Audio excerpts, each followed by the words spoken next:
ายดีทุกคนวันนี้อยู่กับช่องมาดามโนนีวันนี้จะมาสอนเกี่ยวกับการ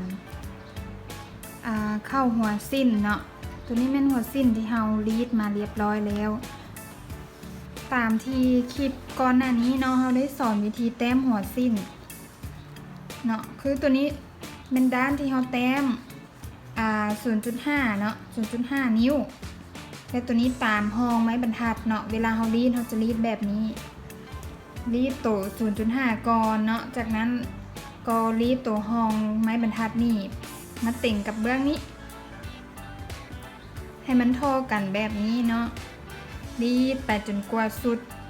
หัวสิ้นของเราขั้นตอนต่อไป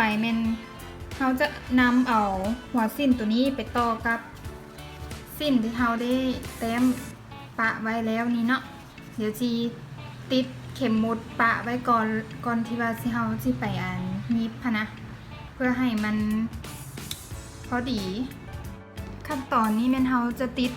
เข็มมุดเนาะใส่กับห้องที่เราแต้มไว้นี่เราจะเริ่มจากเส้นต่อกลางตัวนี้เนาะก็คือพับ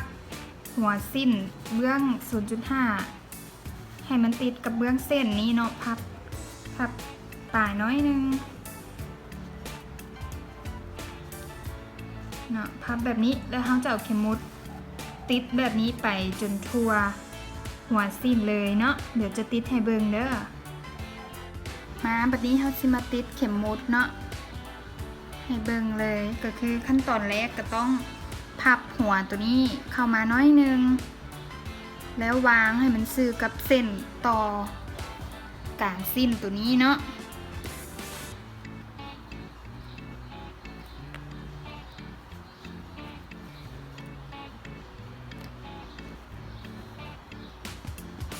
เราจะปักเข็มมุดตามเส้นที่เราได้แต้มไว้ก่อนหน้านี้ไปจนสุดสิ้น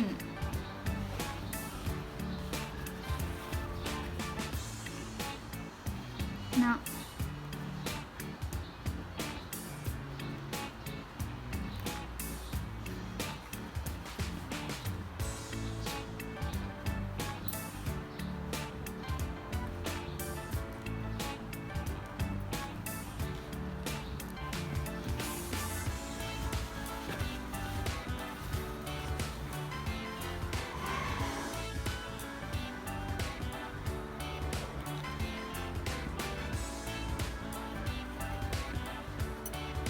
มาฮอดนี่เนาะเขาก็จะเน็บไปก่อนอันนี้มันเหลือจักหน่อยเขาสิตัดออกเนาะแต่ว่า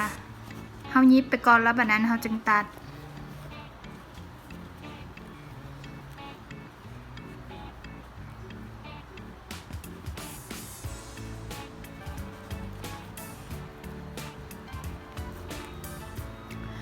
ต่อไปเนาะเขาจะมายิบเริ่มจากนี่เลยเขาจะมายิบให้เบิ่งเลยเนาะว่ามันสิเป็นแนวใดต่อมาเนาะเขามายิบหัวสิ้นนี้เลยเขาจะเริ่มจากจุดที่เราพับไว้นี้เลยเนาะยิบไปเลยก็ได้บ่ต้องย้ำ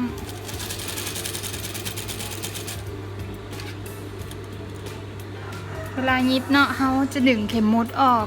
แล้วก็ต้องเบิ่งเพราะว่าเส้นตัวนี้มันซื้อกันบ่เวลาเรายิบเนาะจักหน่อยหัวมันสิเบี้ยว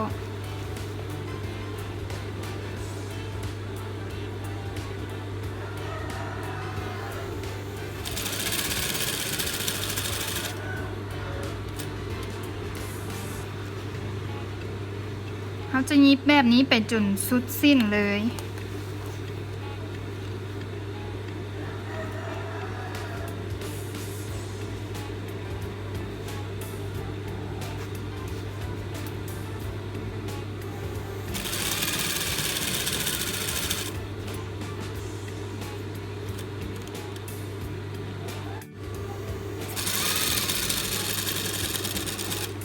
ทุกคนตอนนี้เขาก็ยิบมาเนาะใกล้สิสุดหัวสิ้นแล้วเห็นบอมันเหลืออยู่นี่เนาะเขาสิตัดทิมเวลาตัดเนาะเขาสิบ่ตัดจ่ำแบบนี้เขาสิให้มันไก่นี้มาหน่อยนึง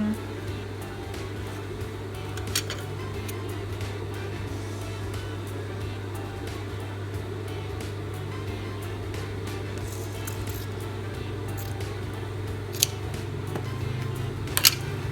ตัดแล้วเขาก็ยิบต่อกันมาเลยสำคัญแม่นให้ตัวนี้มันซื้อกันเนาะ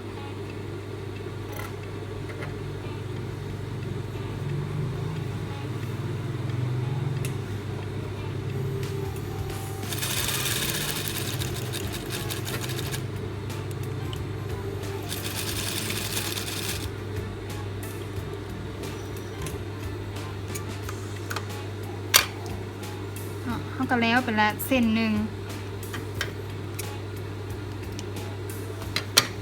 ต่อมากับแมนให้ปีนหัวตัวนี้ขึ้นมาแล้วเอาเข็มมดนาวไว้คือเกาเนาะปีนหัวสิ้นที่เขายิบขึ้นมานี้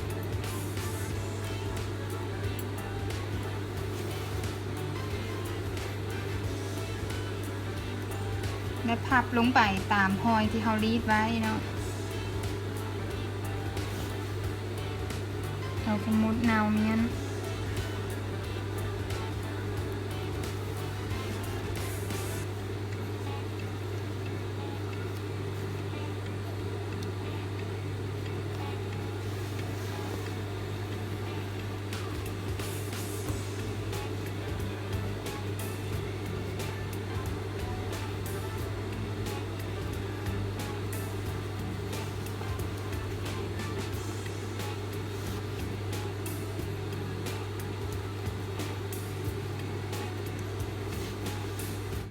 หลังจากเขาปักเข็มมดแล้วเนาะเขาก็สิมายิบเลยเวลายิบเนาะให้มันเบิ่งเส้นตัวนี้เป็นหลักเนาะบ่ต้องให้มันหลายกายมาหลายหรือว่าติดเส้นหลายเอาพอดีงามเนาะ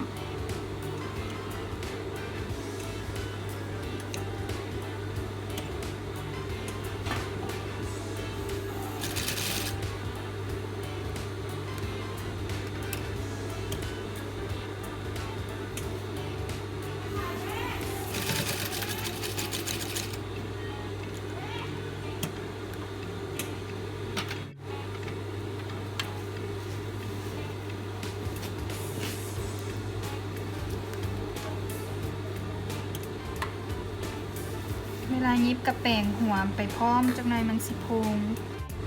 ขั้นตอนต่อมาเนาะทุกคนหลังจากที่เขายิบเก็บตัวนี้เรียบร้อยแล้วเนาะเขาสิมายิบอีกเบื้องหนึ่งขนานกันเนาะยิบ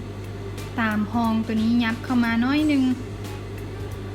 บ่ต้องเข้ามาหลายก็เข้ามาหลายกับบ่งามเนาะเข้ามามินซ้ำๆกับตัวนี้แหละยิบขนานกันไปจนสุดเนาะทุกคนหลังจากเรายิบเรียบร้อยแล้วเนาะก็จะได้2เส้นขนานกันเนาะอันนี้เส้นที่1เส้นที่2ก็จะออกมาประมาณนี้เนาะแล้วอย่าลืมยิบเส้นตัวนี้เนาะเพื่อความแน่นหนาหลายขึ้นเนาะอันนี้มันด้านหลังของมันก็จะเป็นแบบนี้มาฮอดนี้ขั้นตอนการยิบหัวเส้นเฮากะหมดเพียงเท่านี้เนาะต่อไปก็มีแค่ยิบขอเกาะใส่เนาะแล้วก็สามารถนุ่งได้เลยเดี๋ยวเขาไปเบิ่งว่าเวลาเฮ็ดสำเร็จแล้วมันจะเป็น